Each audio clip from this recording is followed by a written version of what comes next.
This is the Average Guy Network, and you have found Cyber Frontier, show number 42, recorded on January 8th, 2018.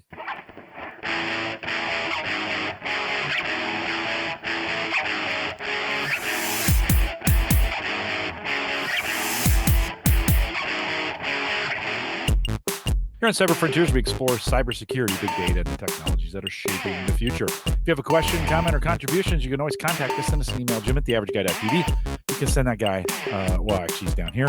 You can send Christian an email, christian@theaverageguy.tv, or find me on Twitter @jcollison. And Christian is Borg Whisperer. Christian, I still dig that. I think that's a pretty awesome Twitter name. Yeah. For a great era. Yeah. Is that a callback? Is that that's got to be a Star Trek callback, right? Yeah, actually it is. Humorously, I was trying to do a play on there's a trend out here now on data lore. I saw someone wearing the t-shirt not too long ago, but all permutations of such names have long since been squandered in the Twitter lexicon of usernames, so we ended up with Borg Whisperer. I like it. I like it. You can track Twitter down there, or track question. Can't even talk. Twack question down there if you want to, if you need or if you got a suggestion for a show. We always love to hear from you. Christian@theaverageguy.tv. Don't forget, theaverageguy.tv, powered by an upgraded Maple Grove Partners web hosting. You'll probably talk about that. Get secure, reliable, high-speed hosting for people that you know and you trust. For more information, visit maplegrovepartners.com, and plans start as low as $10 a month for everything. Christian, did you get any jingle? Did we get any jingle, folks? There's lots of jingle magic. We haven't seen lots of jingle folks yet take advantage of the code. Humorously, people have ordered without the code. What are you doing? You got to listen to the show. Order with promo code jingle. It's good through January 30th, I believe. So yeah, or we say when it's over. Yeah, but jingle for now, January 30th. Good. All right, get out there and get it ordered. Christian, during last week, maybe the most fundamental breakdown in security, maybe of all time, as we think of what's gone on. I'm going to let you explain it, but we got a serious problem in our hands. I don't hear the news. I mean, I hear little whispers of it, but it's not certainly treated like this is a big deal, and yet it is. So why don't we just dive right into it? Yeah, so we're in day 6 or 7 here of the coverage on 2 major vulnerabilities that attack the fundamental understanding of kind of CPU security, kernel security, operating system security. And the thing that's so notable about what happened this week is the types of vulnerabilities that have been disclosed have several attributes. Number one, they're just a whole new attack vector and a strategy of attack that has not been practiced in cybersecurity before, and especially not to the extent that we're seeing here. Number two, not only is it a novel attack mechanism, but it, like you mentioned earlier, affects every single physical hardware chip, CPU, that has been made in the last 20 plus years. So really, there is no other vulnerability I can think of in memory of modern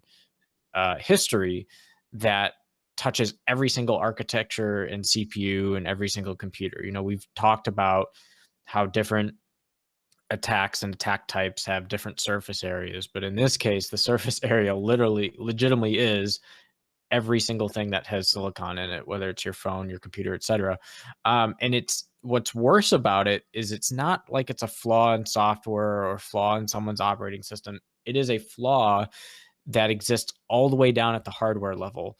So when US CERT, which is the Center for Emergency Response Team out of Carnegie Mellon, that's sponsored by the Department of Homeland Security, when US CERT put out their assessment that there is no fix for this except to replace your CPU, that is a correct statement, meaning there is no permanent long-term fix that fully fixes the issue without redesigning the CPU and putting it in your computer.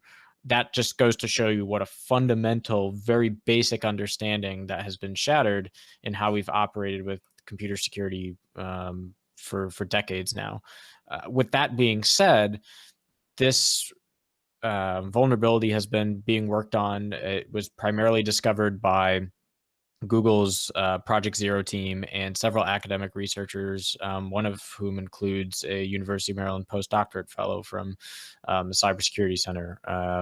However, all of these folks have been basically that the two academic papers behind these vulnerabilities, this research has been ongoing through a big part of 2017. So we're finding out about the news now at the beginning of 2018. So it seems like this big splash in 2018, but from the reports that are out there, um, kernel developers and otherwise have been under embargo about this for months because of what a wide scale impact it has, and have been working a little bit ahead of the clock of the public disclosure to try and put mitigations in place, right? So Google's Project Zero team, they have a very hard line kind of 90-day disclosure window. That's what you get. There's really no negotiations with them. It's 90 days and you're out. So that put Intel on notice. Originally, I say Intel because it was believed that this predominantly affected all Intel CPUs. Initially, AMD and ARM came out and said, oh, this doesn't affect us and our architecture. Well, it turns out AMD was partially right. One of the two major vulnerabilities does not impact AMD processors because of the way they design their chips. However, the second one, which is arguably the more scary and dangerous one that will be haunting us for years potentially, affects every single CPU, whether it's Intel, AMD, or ARM. ARM is the CPU platform that's predominantly in your iOS and your Android devices. So that covers the gamut of your mobile phones and mobile devices. You have AMD, which is very much an enthusiast gaming, some enterprise, but not a whole lot, and desktop environments. And you have Intel. And especially notable about Intel is not just its market saturation, but the fact that all of our primary cloud technologies, AWS, Azure, Google, etc., all run Intel CPUs. You're not going to find something on the cloud that is running on an AMD CPU. It's just not where the industry is. So this, in many respects, has had a major impact on the cloud more than it has anywhere else when we talk about comparing an individual user versus a cloud computing environment. And it's important to note that while this is really a fundamental issue, and we haven't even gotten into it yet, I'm just giving you kind of the context of what we woke up into in the first week of the new year here. It's important to note that as of kind of this show, there's no indications from any of the enterprise vendors that these vulnerabilities have actually been successfully used yet, or that people are aware of them. The level of sophistication involved in these attacks is significant, hence why they're such fundamentally game-changing things. It's not like it was something easy that just popped up overnight, or we would have discovered it a long time ago. So the two attacks I'm going to outline tonight are known as Meltdown and Spectre. Spectre is kind of short for speculative, and we're going to get into what it means to be have a processor that does speculative execution. And both of these attacks, both Meltdown and Spectre, take advantage of this concept of speculative execution in CPUs. And it's also important to note that these are features that are good things in CPUs. They're things that have accelerated the performance and the viability of parallel computing design for several years now. Unfortunately, they weren't done in a secure way. And because of how much our fundamental computing relies on these things, it's going to be really interesting to see how we go back and bake in security that was missing. Does that make sense? What did I miss, Jim? Yeah, no, is it? And when we think about for the average user, I got a Core i7 sitting in front of me here. I got a Core i3 sitting next to me. Are those? They're all in the list. Do I need to? I mean, what do I need to do now? And maybe we'll talk this about it a little bit later. But I mean, is it something anything I need to do, or is this going to get taken care of for me? And maybe we'll bring that up as we move along. Yeah, so we're gonna super important for user awareness. We're gonna discuss mitigations for the average guy on this show. There are things you, the user, need to be looking out for and making sure you're doing to make sure that you're protected from this, especially now that the disclosure is out there. this smells very much like some of the unfortunate things that have happened with ransomware, which is new ransomware exploit gets out. It was totally preventable if you had done the proper mitigations and patches, but because you didn't, you got hosed. So there's nothing out in the wild yet, but I did plenty of source code reading last night on the internet. There are plenty of people actively writing stuff out there, and some of it is just for proof of concept, not necessarily be malicious. The point is, there's a bunch of people who know how this stuff works now, and it's, in my estimation, only a matter of time before someone attempts to launch this as a nasty thing you don't want to be a part of. Yeah. And we'll have great show notes. Christian really worked hard on the show notes this week. So make sure you go over to theaverageguy.tv/CF043, I think is what I said, or 42. Sorry, 42. And they'll be listed there. Let's go with the rundown, Christian. Let's get some details. Okay, awesome. So 2 types of vulnerabilities were disclosed. We're going to focus on the first one, which is called the Meltdown vulnerability. This is the vulnerability that predominantly impacts Intel CPUs and is why the Intel stock took a 7%, or I don't know what the exact nosedive was. I know AMD shot up about 7% or so when this first day of news came out. So Meltdown, it is predominantly focused on Intel CPUs. And you can get the technical paper that was written by the academic and Google team out at meltdownattack.com/meltdown.pdf. They put 2 websites up for each attack. One's meltdownattack.com, one's spectreattack.com. Spectre is spectre.com. Anyway, we're going to focus on Meltdown first. So I'm going to explain this in a semi-technical way, and then I'm going to give you an analogy. I found that it was the analogy that helps people kind of codify in their head what I'm really saying. And it's an analogy that was done on the Verge podcast a couple days ago that I thought was really well done. So I'm going to reuse it here and attribute it as a thanks for posting that and having a good analogy over there out at the Verge.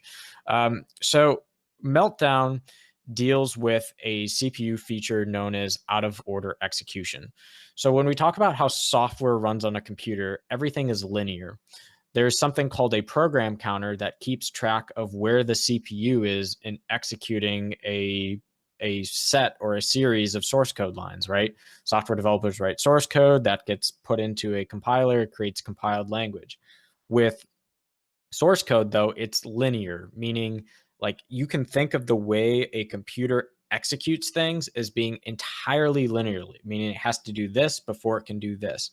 That's the very basic notion. Now, over the years, as processor technology has improved, we've basically found ways to quote unquote cheat the system of computing linearly, meaning we've put optimizations into the processor so that we get parallel computing and so that we can execute things in parallel that were originally meant to be sequential. And what this basically allows us to do is accelerate single-threaded applications. You've heard about threaded applications that take advantage of having multiple threads and multiple cores. That's not what we're talking about here, right? So the types of optimization technologies that exist in the CPU, we're thinking of it from the most simple notions, which is you have a series of source code lines that make up a program running on your computer, and those things have to be executed sequentially. And there's a program counter that literally is an integer that increments as it's going through different lines of code. And that's what allows the CPU to know what line of code it's currently executing or operating on, right? So when we think about CPUs from a basic average guy notion, think of sequential execution, right? So the feature that is at the core of the Meltdown vulnerability is called out of order execution. So how modern processors really work, in contrast of the picture I just painted for you, is they try and execute ahead of where the program counter really is. So what this means is if I have a if statement and an else statement, right? And my if statement says to do this one thing, and if that condition is failed, it goes to the other thing. The CPU might try and jump ahead by executing, well, it's working on executing what's in the if block. It's also executing what comes after that if block or what's in that else block, right? So it's taking what is currently running, and the CPU is meanwhile freaking out and looking at all the different parts of the code that it has complete resources for, meaning it knows all the values it needs to compute that particular thing. And that execution it's trying to do is happening in the future. So the CPU is basically trying to execute parts of your source code that have not yet existed in quote unquote the present tense. So if you think of a source code program like a timeline, the CPU in a sense is jumping in the future to execute parts of your code that it hasn't even gotten to yet. And so essentially it's doing that because it's anticipating that of all these things I managed to compute, your code is eventually going to pick one of them. So it's going to maybe try and execute 10 different things that it sees as possible places your source code might go. And when your program lands on one of them, it's going to already have the result for that one thing it landed on, and it's just going to discard the rest, right? So this is one of the notions of how processors sped up over the time, is that compilers and the CPU in particular are very smart about knowing, okay, if all these sets of variables or memory is initialized to do this set of instruction, even though I'm not there yet, I already have everything. I have all the prerequisite resources I need to get started. So what's really important about the description I just gave you is that out of order execution is from a programmer or developer point of view, out of order execution is ephemeral, meaning it's totally transient. It totally has no visibility to the developer, to the user, etc. The whole idea here is the CPU is randomly picking targets for what it thinks could be the next thing it has to execute. And in reality, it's that one thing that is what your program is actually supposed to be, is actually going to get a result for. So what does the CPU do with those other 9 things? It discards them. Because your program never actually uses them. It's never part of your actual, what your program actually did. And the security model behind this is that those other 9 results exist in a very privileged part of your computer that should never be accessible, should never be touched, should never physically exist, right? And what this attack does, it's called a side channel attack. And this is like, think about like someone holding up a megaphone to the wall in your room to try and hear something that's going on the other side of the room. And what's happening here is we're holding up a megaphone inside your CPU, listening for those other results of potential things that were executed. And we're using that as a mechanism to gain access out of the user memory space into kernel memory space. Now, kernel memory space is the most protected part of your operating system. It literally is the fundamental, very privileged memory that runs your operating system. So if you as a user or your user program is suddenly able to escape into kernel memory, I can read all the privileged secrets about your computer. I can read all the passwords. I have the jewels and the keys to the kingdom, right? So this side channel attack, and this is where I'm going to start to taper off the technical understanding, but basically the side channel attack is this concept of flushing and reloading the cache, because when your CPU has, like, think about your computer, right? We have your disk, your hard disk, where you store your regular files, and it's pretty fast now with SSDs.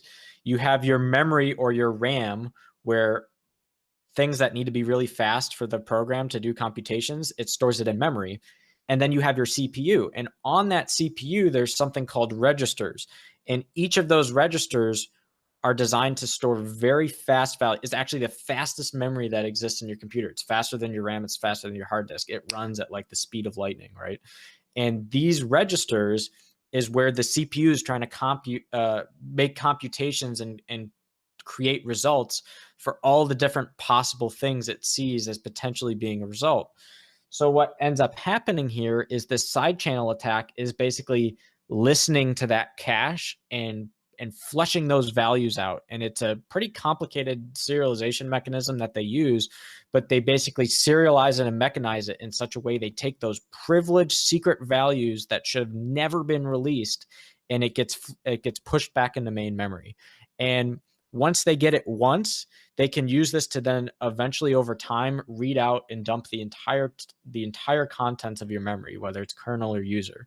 This is a total violation of how computer security is supposed to work. It's a total violation of the most privileged part of kernel security. And so it's really important to distinguish that out of order execution is not a flaw. It's the feature, it's the performance thing, but it's what enables this side channel attack to take place. Fortunately, believe it or not, as scary and complicated as that sounded, it's the easy one of the two vulnerabilities that were disclosed. This one is fully mitigatable. It's fully patchable.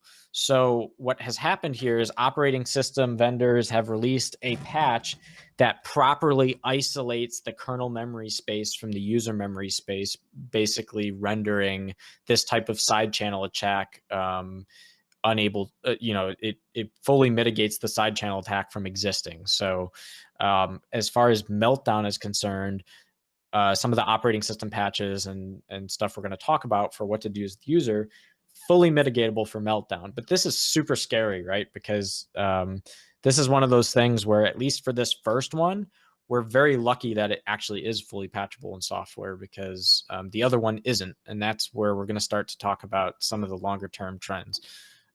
Before I get to questions and before I even get on to the next one, I want to recharacterize everything I just said using the analogy from Verge, because I think this will give a very average guy spin on it.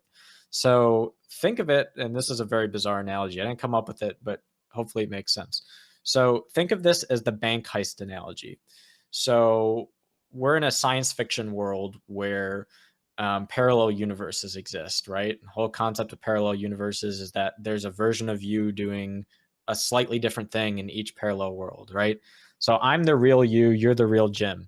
So real Jim is going to rob a bank, and he gets in his car, he drives to the bank, and he walks up to the bank door, and he has second thoughts about it, and he decides not to go through with it.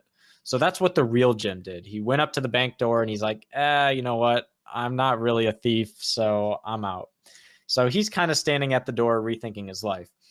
Meanwhile, in an alternate reality, other Jim comes by and he decides to he goes up to the bank and he's like, yeah, I'm going through with this. So he goes in the bank, he takes people hostage, and he runs to the bank vault.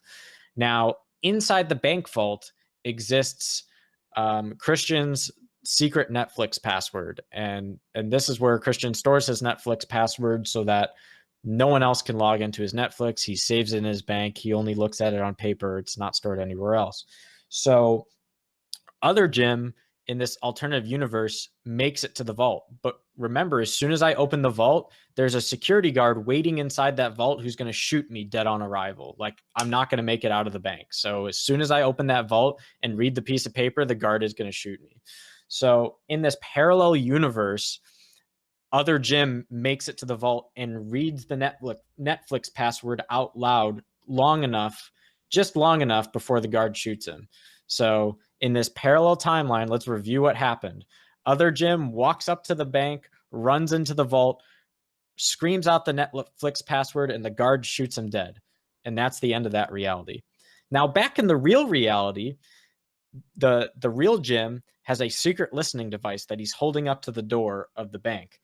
And he hears the other Jim in that parallel universe screaming out the Netflix password. And so Jim never robbed the bank, and yet he heard what the password was from the guy in the parallel universe, and he goes about his day. So while Jim never actually robbed the bank in the parallel universe, because he did rob the bank, he was able to listen into that side channel and get the value and go on about his day. That is a Hollywood version of what the Meltdown vulnerability really is.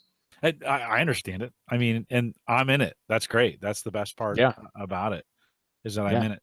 Can Christian, so as we think about devices, I mean, so if you said this is affecting all devices, and we've always kind of considered phones as being pretty secure because their OSs are different. Are we going to need to treat these differently? Are the phones going to be patched differently? Yeah. Is Apple and Android going to have to issue patches just like Windows and Linux is going to have to? Right. So for the Meltdown vulnerability, the thing I just described, this was the one that predominantly impacted Intel CPUs. So this one you won't see as much on, actually several phones. So iOS already had a patch in 11.2 that mitigated this. So it was predominantly Intel CPUs, but these patches, there's, especially for the second vulnerability, which is what literally impacts everything, and we're only talking about mitigations, not real fixes here. But the combination of instructions I'm going to give at the end on how to mitigate this will cover what Android's doing, what Apple's doing, what Microsoft is doing, what the cloud platforms are doing, what the Linux community is doing. But yeah, essentially, the end of the day, we're talking about, for both of these vulnerabilities, I'm just going to wrap it up. We're talking about a combination of firmware or BIOS updates, software updates, CPU replacements. It's the whole gamut. It's like a full spread of stuff that has to happen to be immunized. And keeping in mind that the first vulnerability I described will be fully fixed when you do those things. The second one, not so much. But that's what we're about to get into. Okay. So second type of vulnerability is known as the Spectre vulnerability. And this really is the one that is going to haunt us potentially for years to come. It is also the one that is fully demonstratable from a web browser, meaning at the end of the day, we're talking about all this low level, sophisticated CPU hardware stuff, but I can write some malicious JavaScript that does this type of vulnerability. And that's pretty scary because that gives you the kind of the real world explanation of how people could eventually make this into a remote code exploit and use it to take control of reading the contents of memory in your computer. So Spectre is a little bit different. When we talk about out of order memory execution, which is predominantly associated with Meltdown, it's, you can think of out of order as a type of speculative execution, but the type of speculative execution in the Spectre vulnerability deals with a different type of CPU feature called branch prediction. And this is something that is really fundamental to how CPUs have sped up over the last, 3 to 5 years easily, but I mean, even longer than that. So again, going back to the if else statement that we talked about earlier, branch prediction is this concept that when your computer is doing a task repeatedly, like think of like a while true loop. So your computer just keeps doing and doing and doing and doing and doing and doing and doing and doing the same exact thing, the same exact task until a condition is met. So basically, email Jim a hot dog until Jim is full. That's the while condition, right? So what is notable about branch prediction is that it essentially looks at what that if else condition is that you're checking repeatedly, and it learns over time, like, hey, like 90 to 95% of the time, this if statement always turns out to be true. So the next time I have to evaluate it, I'm just going to assume it's true. And then if it's not, I'm going to back out. So basically the CPU is computing ahead the subsequent results of that repetitive task where your conditional keeps saying it's true, it's true, it's true, it's true. Expecting that it's going to get a bunch of future results that you're actually going to use. And then when it realizes that all of a sudden, oh, Jim is full, it doesn't need anything more, it discards the future mail orders of hot dogs that were going to go to Jim's house like they just never existed, right? So what the Spectre vulnerability takes advantage of is this very fundamental concept of branch prediction. So one of the features of branch prediction is that it tries to guess the destination of memory addresses that are used in an attempt to jump ahead and execute that task. That's basically what we just talked about. And what's notable though about this, and this is different from out of order memory execution, because out of order execution, even though the thing may never get done, like we talked about, the 9 things get discarded and only 1 is actually done, with the Spectre vulnerability, it actually forces your computer to speculatively compute a result that would be illegal to compute in your program, meaning like it never ever could even possibly happen. Whereas with out of order memory execution, it's one of 1,000 possible things that could have happened. With this type of transitive speculative execution, the way the attacker has control of its own user program, it actually forces the computer to compute a result that is just, like, quite frankly, totally illegal and was never intended. And what it's doing is it's tricking the processor into speculatively executing the instruction sequence that should never have executed, right? So the easy way to think of this is And they talk about a couple different ways that you can make a processor illegally compute something that doesn't exist. And this conditional branch loop is one of the easier to understand techniques for what Spectre is really doing. So let's go back to this case where I have an if statement that's constantly being evaluated as true in a while loop, and I'm the attacker. And this is one big thing to note as a difference between Meltdown and Spectre. Before I get into this, is that Spectre is limited to process memory, meaning like the thing that you're trying to hack exists in your little bubble of I'm the program, I'm the attacker's program, or I'm the real program, but you can't basically escape out into kernel memory right away, right? You're basically stuck in your little bubble. Whereas with Meltdown, you're eventually jumping over and getting into kernel memory space, and that's a really bad place to be. But with Spectre, you're basically, you have, your program has control of its own memory. It's not going into kernel memory. So it's like we're in two different memory spaces, the user or program memory space versus the super privileged kernel memory space. Now, when we talk about going back to Spectre here, we're talking about how do we exploit these conditional branches, right? So we're taking advantage of the fact that we know the processor is seeing like, okay, 95% of the time this thing evaluates to true. I'm just going to keep computing future results. Now, all of a sudden, the attacker, let's say you're reading contents from a list. Think of like a list of items on your desk, like, or like the alphabet. I read A, then I read B, then I read C, then I read D. And I do this all the way until I get to Z, right? In a loop.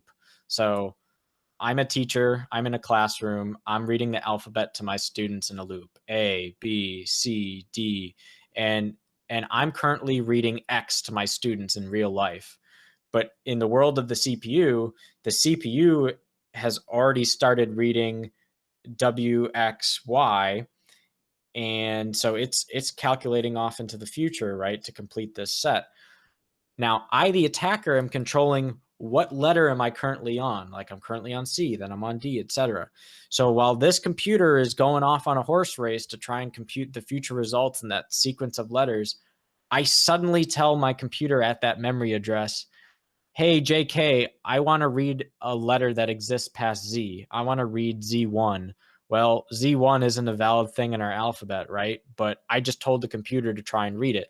So Z1 is an illegal instruction because it doesn't physically exist. Yet because I am the user, I got to tell my computer, hey, read this illegal memory address, right? And so in real life, what does the computer do? In real life, when the computer gets there, it says, whoa, wait a second, like Z1, this isn't a valid thing you're trying to reference, and then it throws an exception.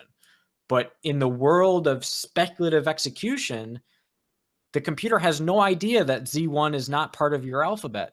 So it just went and tried to compute that result for Z1. And Z1 points to a part of memory that doesn't exist in your alphabet. So all of a sudden, your computer has speculatively computed this thing that doesn't exist called Z1, and it's now pointing to a space in memory that has nothing to do with your program of reading the alphabet. Now, and you're like, okay, well, so what? This is the part where it's the same side channel attack as what happens in Meltdown, right? We're getting to it a very different way. So now this Z1 is pointing to this memory space that I should have never been able to speculatively or transitively execute. And as a result, that illegal computation also exists in my computer's CPU cache. Just like it did with out of order execution and Meltdown, where it had 10 different results and all 10 of them were in the CPU, but only one of them was valid, and the other 9 were going to get blown up and never reappear. Same thing with Spectre, except it's run off on a horse race into a future. It tries to compute this non-existent thing, Z1, that's not in my alphabet, and all of a sudden that invalid non-existent memory space is actually pointing to an entirely different application or entirely different thing, and that exists as an illegal result in your computer CPU cache. And just like before, it's a little bit of a different technique, but it's the same side channel attack. I take Jim's magic megaphone from the bank and I hold it up to that cache and I hear, ooh, what's at that non-existent Z1 memory address? And it's something that has nothing to do with my computer's program. What's worse is like with Meltdown, right? The idea here is that the cache properly reverts its state, meaning it blows away those 9 other results in theory if you're properly isolated and it does it in time, etc. But with Spectre, what basically happens is the cache is not properly reverting um, the value that gets written when the processor realizes, oh shit, I just tried to speculatively execute something that was never legal to compute in the first place. And as a result, same side channel attack, I can do this repetitively over time with the branch prediction, and basically read your entire contents of memory, get all the same privileged things that we didn't want to have, right? So again, primary differences between Meltdown and Spectre. Spectre is limited to your process memory, your individual program's memory. Meltdown accesses the kernel memory. We really don't want that. But don't let that fool you. If I have access to your own program's memory and I can still get your secret password or secret whatever, I can probably figure out what my next way in. Not only have I stolen your secrets, like your bank account password, but I've also potentially figured out how I'm going to then own your computer to get everything. So it's really like, it's trying to compare apples to oranges in some place. They're both very serious, even though they're different privileged parts of memory. Meltdown is fully mitigatable in the operating system with the patch that we're going to talk a little bit more about. Spectre is not. There is really, honest to God, no real fix for Spectre because it's indicative of the way processor architecture has been built for years. So this idea of branch protection is literally built into the silicon on the hardware on the CPU. So while we've come out with BIOSes and operating system updates and all these different spectrum of mitigations, they are mitigations, meaning it reduces the likelihood that you will speculatively execute an illegal result, but it does not guarantee that someone will not eventually be able to fool your computer's branch prediction into computing a speculative result that it can then get pushed out with a side channel attack. This is the one that's really scary because, again, we're talking about programming languages here, folks. I can do this in JavaScript and convince your computer's web browser to start speculatively executing results. And then lo and behold, I can use JavaScript to send me that result back over the internet. What a surprise. So that one's a really scary one. We've even seen vendors like Apple not only release operating system patches and firmware patches, but they've released patches for the browsers themselves to try and prevent the individual software applications from speculatively executing. So this just shows you everyone is like, oh crap, I'm naked. And we're putting patches and clothing up wherever we see a naked spot. But the reality here is that like we're literally just trying to cover up the problem and mitigate as much as possible. But this is the fundamental way CPUs are designed. So US CERT is not wrong when it says the only real and true fix for this is to get a new CPU that doesn't have this problem. And there you have the Spectre vulnerability. Does it with these patches or with this thought? I've seen some performance discussions that are going on. Yeah. Are we seeing, because certainly now we have to add an operation on top of an operation to guard the operation from doing harmful things. Talk a little bit about that. Exactly. So you brought up one of the biggest side effects. Not only have we just talked about the gamut of security implications and how this fundamentally breaks security, but now we're also talking about performance, which is, okay, we've put all these mitigations in place to basically try and cripple branch prediction and out of order execution from going off and doing these things that help us and restricting the ways in which it can help us. Well, guess what? When you restrict the things that make your computer's performance better in certain ways, your computer's performance is going to get worse. So it's no surprise. Of course, there's a lot of hand waving going on right now for what the actual performance impact is. And the truth is, it depends on the type of workflow and the type of computation that you're doing. Really depends on what the severity of the performance impact is. We've seen reports anywhere from 5% to 30% being the range of performance impacts that can happen on your CPU and on your given application and workflow. So when you take that in holistically, that's like we just turned the clock back several years on CPU architecture and design purely from a performance standpoint, not talking about we've built CPUs fundamentally for years that have this type of inherent security flaw in them. Um, this is where it, like, we don't necessarily, for your average desktop, I'm sitting doing emails, internet, whatever, like, not going to be a performance problem, right? Where we see the real world impact is A, in the cloud, and B, in, you know, things like gaming, right? Like if you're playing a computer game, a lot of that stuff is happening, right? So that's an example of where the average guy might see it. But the performance implications are huge for virtualized environments and cloud environments. So your AWS, your Azure, your Google, your Hyper-V, your VMware, all those suite of things that, you know, make up these great clouds that everyone uses, whether it's the Apple Cloud or Netflix or whatever. Now we basically, you know, in some respects, we have to throw more hardware at it to get the same type of performance and scalability that we could do with maybe 4/5 of the hardware previously. So again, a big window of what people are reporting is actual performance impacts. I actually did performance testing on the Maple Grove platform because we obviously had to patch and respond to this in the same way everyone else did, and it was pretty interesting. The some of the guest operating systems that run under our hypervisor ended up getting hit the most by this, whereas physical hardware and other stuff, like it generally did better. We had some other things that we basically put in place so that we overcompensated for the performance loss of Spectre. So if you go to things like the average guy, you notice, oh, there's no performance difference. In fact, it might be a little faster than the last time we went out there. That's because we had other things held back that we did to overcompensate, so that you're basically getting the performance that you paid for, right?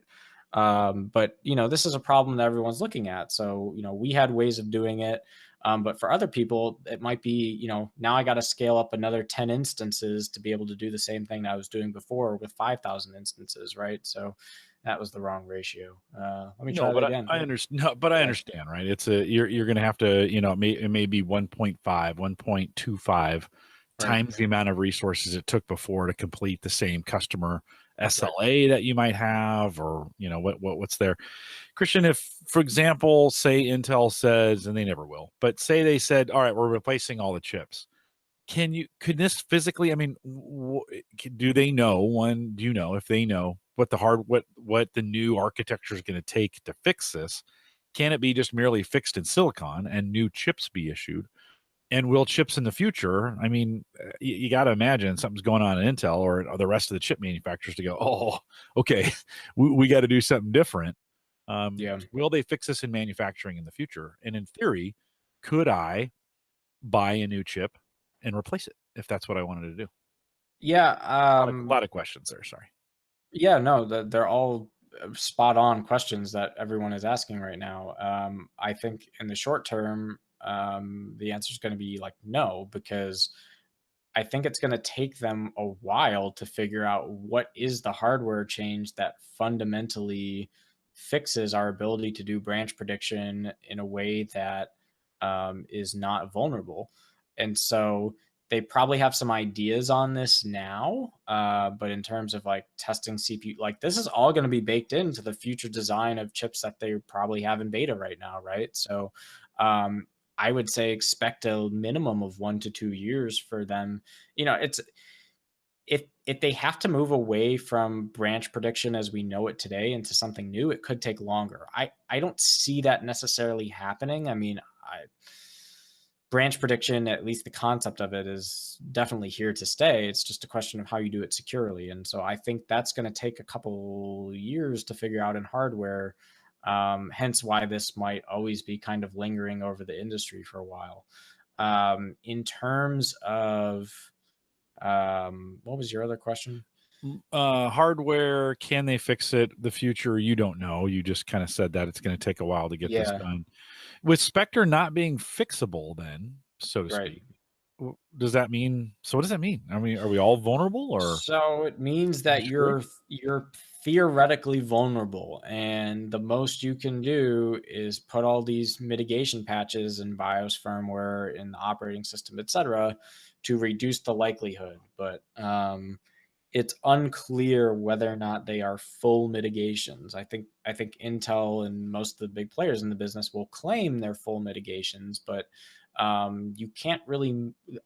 I have not seen, nor has anyone else seen, a true quantitative way of measuring, is this a full mitigation or not.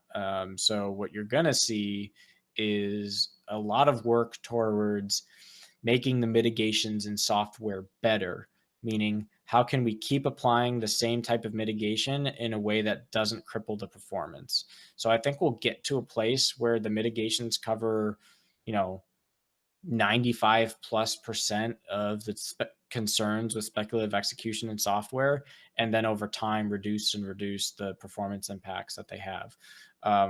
Humorously, Google, which also, you know, their research team found these disclosures in large part, but their cloud service also came up with this technique called ret plotline. And I haven't done much research into it yet, but they're saying they're having anywhere from 1 to 2% performance degradation, which is a lot smaller of a range than what most of the industry reported as the conceivable range. So, Google both gives us the bad news and holds the the miracle panacea. It remains to be seen whether that makes it out to everything else and in what forms, and what Intel claims by the end of this week, 90% of its CPUs will have patches out for it. And at first I thought, they were referencing. At first I thought they were referencing we have a way of fixing the unfixable. Now it's just some of the language and messaging going on there is adding more confusion to the fire than anything. But I think what they mean and what they're saying is they're pushing microcode to these BIOS updates to basically mitigate a lot of the concerns at the firmware level as opposed to the operating system level. And then hopefully we can back out some of the patches that were made in the operating system kernel to alleviate performance. That's how I'm reading into it. But again, I completely stand by all the research and analysis and the conversation we just had of, like, ultimately new hardware is the only way you 100% prevent this thing. So we'll wait and see if Intel's messaging changes at all on this. I'll be super blown away if they come up with some proof that they can show on the internet of how the patches they released this week truly cover 100% of the speculative execution edge cases. So,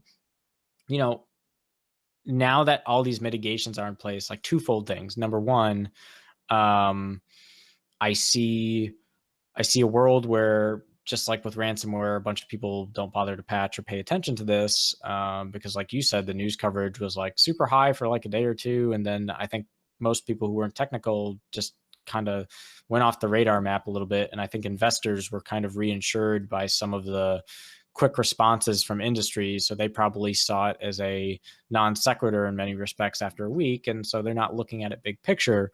But I see two things here. Number one of these forms of vulnerabilities comes repackaged in a nice little script kiddie way in 6 months' time that looks like the next ransomware thing. Number two, though, so that impacts a large scope of maybe consumer devices or whatever, but it's only for people who didn't bother to inform themselves.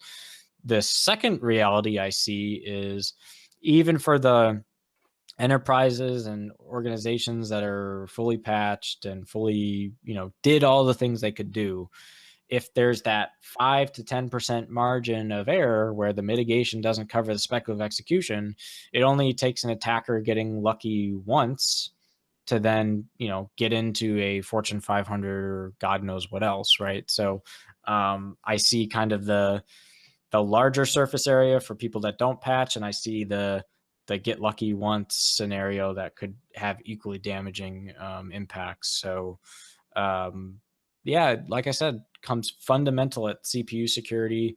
A lot of these processor technologies too have been super important to hypervisor design and to virtualization, and we run much of our computing resources in the world in virtualized environments. So this particularly hits very hard at that. But modern inventions in computing, like cloud computing, take a super big hit like this. In terms of cybersecurity industry, we'll be talking about this for a couple of years' time, I think, easily. And as far as the industry and the actual world of computing, like this is the first security vulnerability that touches every single thing that's ever been made, which is a pretty hard feat to pull off. So all around pretty unbelievable when you think about it in terms of how we kicked off the new year. Yeah, we were bound to get to this point at some point, I think, in computing, though, where some fundamental flaw in the architecture we just never got there. And I think we can say, and who knows, we don't have a team at Google looking for this. It may never have been found. It could have just continued to go on forever because there weren't enough resources to find it. Right. Like you said, it's a pretty sophisticated, pretty difficult, even coming up with valid attacks may take a while. Do you think from an attack surface, from that standpoint, are we at most risk? Is the average consumer at most risk in the browser, where an easy JavaScript executable can do this fairly easily without much trouble? Is that really? I mean, so we're gonna have to rely on antivirus that are watching our browsers. Oh, it's funny you mentioned that, because some of the patches that came out for Spectre were incompatible with antivirus software that was installed. So a bunch of people on Microsoft with certain CPUs had BSODs and couldn't recover in the whole 9 yards. But I think that's mostly been addressed. But basically, with Meltdown, it definitely relies on that local privilege. So I'm not as concerned about seeing that get off into the wild. But with Spectre, yeah, absolutely. Like JavaScript, like super scares me that you can do it in JavaScript, because that pretty much easy. Like that's like I mean, that's a pretty simple thing to do and not hard to fake or pull off to masses of people. Well, and worse is I think a lot of people sit and think, oh, well, what's really the chances that my browser interacts with this malicious JavaScript? It's not like I'm going to go out there looking for malicious JavaScript. Well, no. Number one, I can't tell you the number of ads that are not properly getting vetted in a whole bunch of mainline ad distributions that result in malware getting installed through JavaScript. iPhone has been a classic example, on Safari in particular, where I'll be browsing a website on my iPhone in Safari, and all of a sudden I get the pop-up for congratulations, you won the iPhone X, etc. I clicked absolutely nothing. I'm on sites that I know and I trust, but the ads that come through those sites are hosed, basically. And so, blocking those ads on my phone, go check out AdGuard for iPhone. You'll thank yourself. Are ways to stop that. But so, one bad ad that has a Spectre-like thing in it, scary. Worse than that, and this is something that was pretty eye-opening when I first read about it, is this notion of so JavaScript is obviously used as a dependency in a lot of different web software dependent applications. Heck, we even have this thing called Node.js, which is running an entire server in JavaScript. I know it sounds ridiculous because JavaScript was a client language and then we made it a server language. But there's this interesting game one could play of trying to make this benign, harmless package become a dependency on major open source software that people use. So like everyone thinks it's all benevolent and kind when you contribute this novel, unique functionality that a main developer doesn't want to spend the time re-implementing. But secretly, the package manager, source code you go and read as the guy getting ready to integrate it as a dependency, it all checks out. But meanwhile, the actual package manager that gets pulled in as a dependency has a completely different thing. There's a lot of different ways. The TLDR here is there's a lot of different ways malicious JavaScript can end up being executed on your machine tomorrow, and very little of it could involve you actually doing anything. Yeah, and the average the average guy just is screwed in that case. Like Yeah. there's very little protection against that, and it can happen like you through ads. I mean, there's a billion different ways JavaScript can be delivered. It has become the way the web moves, Yep. and it's just everywhere. And you Yep. can't block it wholesale because then everything stops working on the web. Exactly. And so we have some. Hey, do I need to worry about my BIOS update as well? Am I going to have to go to all my equipment and do BIOS upgrades? So things you should do today. Number one, make sure you've received the latest out-of-band security updates for Windows Update. If you're on any Windows platform, Windows 7, 8, 8.1, or 10, or Windows Server editions, make sure you receive the latest out-of-band security rollup. Make sure it says that you have no new pending updates on your computer. That covers the ability for Microsoft to apply mitigations. With the server versions of Microsoft, you have to apply registry settings as well to enable the patch. And I believe in consumer, it just automatically patches. So make sure you get all the security updates in it. And if you're a server IT professional, make sure you go to TechNet and read what registry edits you need to make to enable the patch on your server, on your hypervisors, etc. Number two, if you're on Linux or you're using a Linux host or Linux server of any kind, make sure you go out and run your package manager, likely Yum or apt-get, to get the latest kernel. So the WordPress, or not the WordPress, the kernel updates that are happening have happened across CentOS. All the major flavors of Linux basically released the upgraded mainline kernel that provides mitigations in the operating system. If you're on a phone, make sure you're on iOS 11.2.2 and or Mac OS 10.13.2, and also look for the Safari fix, which mitigates the Spectre concern in that browser. For desktop or server owners, check with your manufacturer for BIOS updates that have been released to provide the mitigations in firmware for Spectre. Now, this is a very hit or miss thing because old motherboards are not, the manufacturer's not going to bother to go back and put these out of band updates in. What's old? Older motherboards is How usually old? anything older than 3 years. Okay. Like 5 years is probably the outer fringe, but usually it's going to be anything within the last 3 years that ends up getting the firmware update in the BIOS. So just regardless of what, where you are in that timeline, just go look up your motherboard model, go out and check and make sure you have the latest BIOS that's available, because they provide mitigations and microcode patches for that.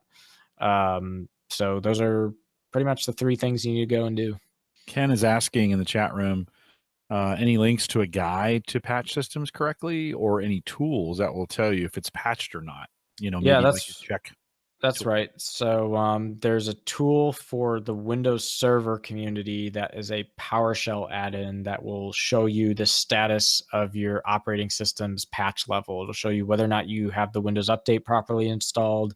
It'll show you whether or not you have the mitigations properly turned on, and it'll show you whether or not your BIOS actually supports the firmware upgrade. So or I'm sorry, whether or not your BIOS actually has the firmware upgrade, so it can detect for those things.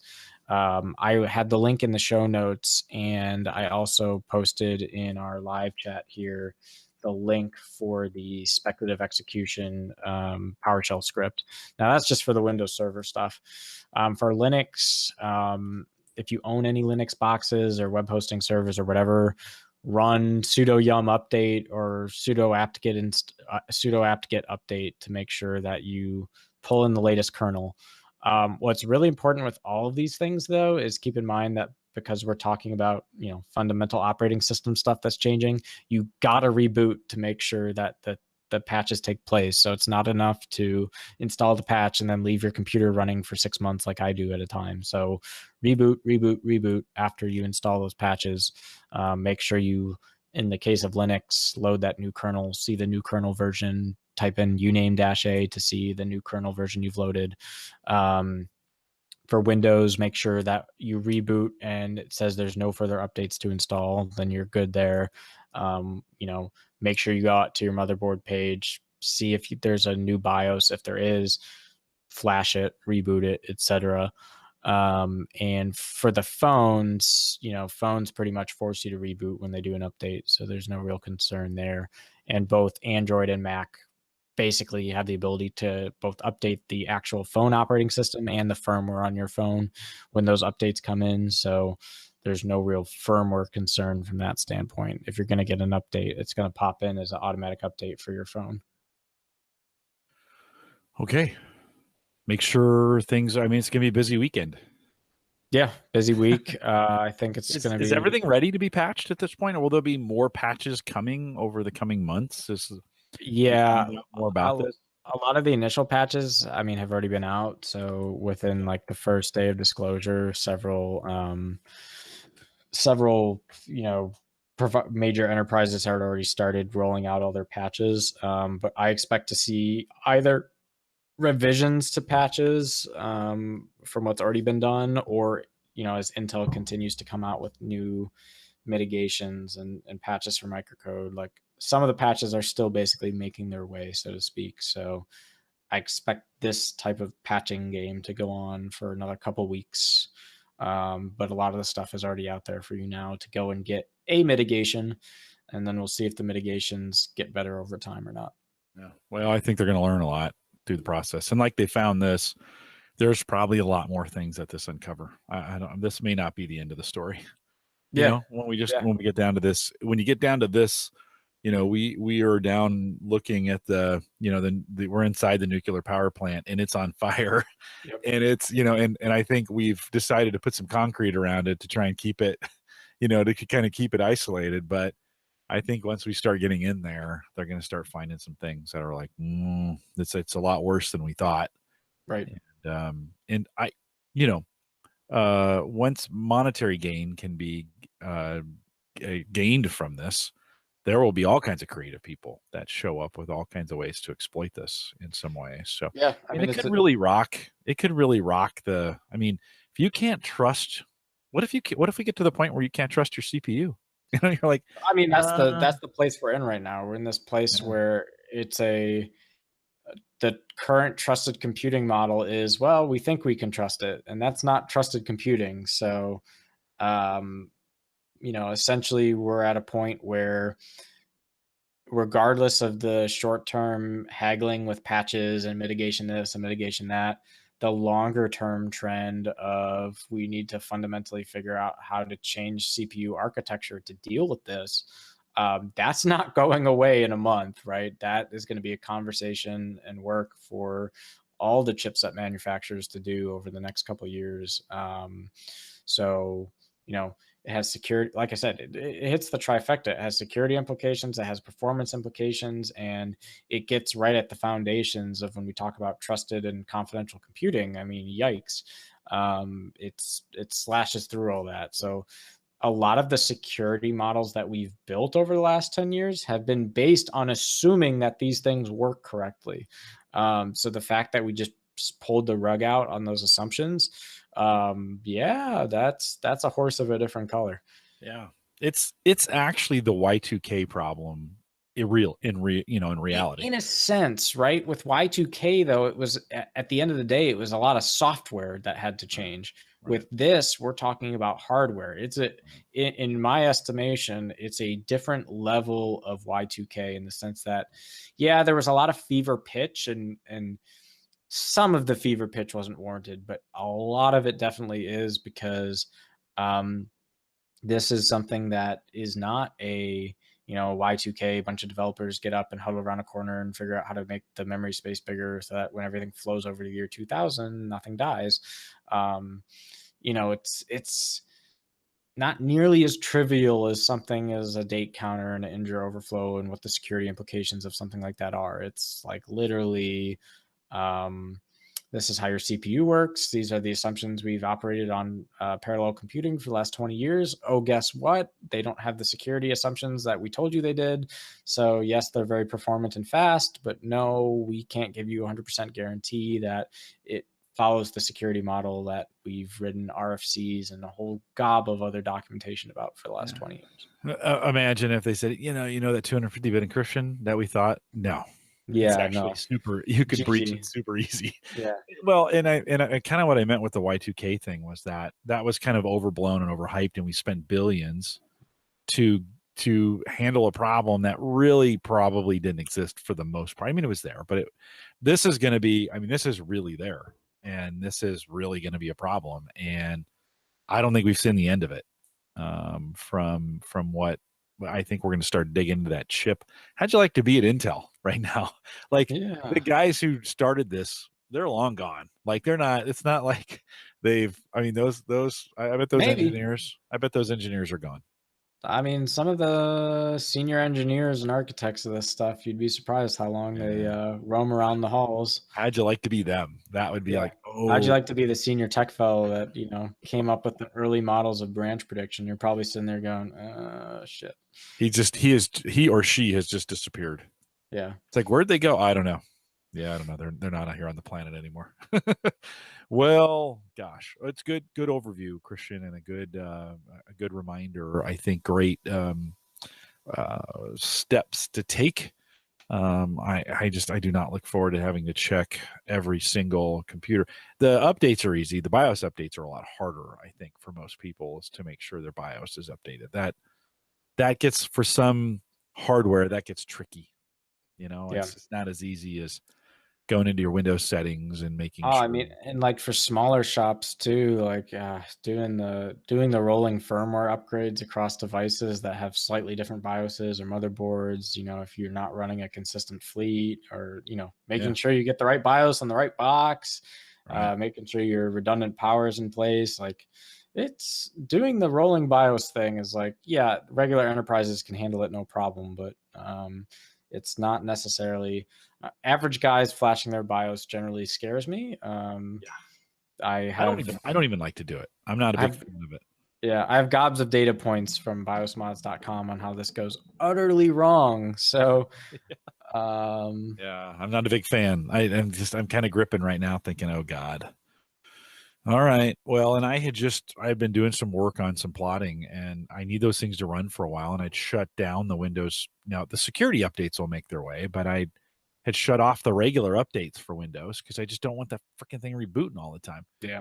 And I came home to one, which I don't know if do you think they're forcing a reboot? Because I came home to one that had been. If it's Windows 10, it's possible. Yeah. I don't think they can. They can't force a reboot on 7. I know that, but Windows 10, they have ways of doing that. Yeah, I don't think it was a forced reboot, but certainly, I'm going to spend some time, and I've been kind of spending some time, but I will probably turn those right back on. And it's feature updates that I don't want to get. You can't stop the security updates, so they will come, they will be fine. But I was just kind of like, I don't want this thing rebooting. I need it to run long periods of time, and I need predictability in the reboots.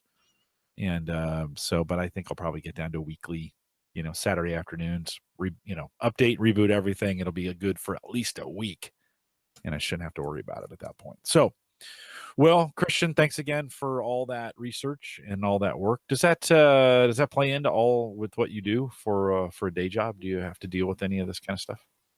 So, at Amazon, obviously, we're one of the largest providers, or I'm sorry, one of the largest purchasers of Intel chips on the planet. So, if you go take a look at the Amazon, the AWS news channel, I think EC2 is what posted it, but you can go look on the Amazon channel. Basically, the company rolled out patches immediately, and so all of our customers are protected, and then we have guidance for how people can patch their instances as well.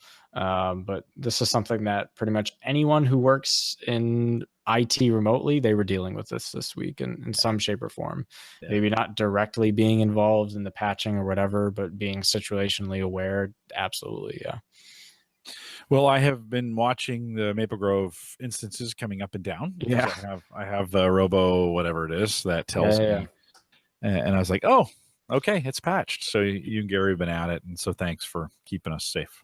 Yeah, so we would ideally want to do it in a world where there was zero downtime, but some of our hypervisors that we realized, oh, there's a BIOS update for this, and just the cost trade of doing the live failover and waiting all that time and then pushing it back. It's like, you know what? We just want our customers to be patched.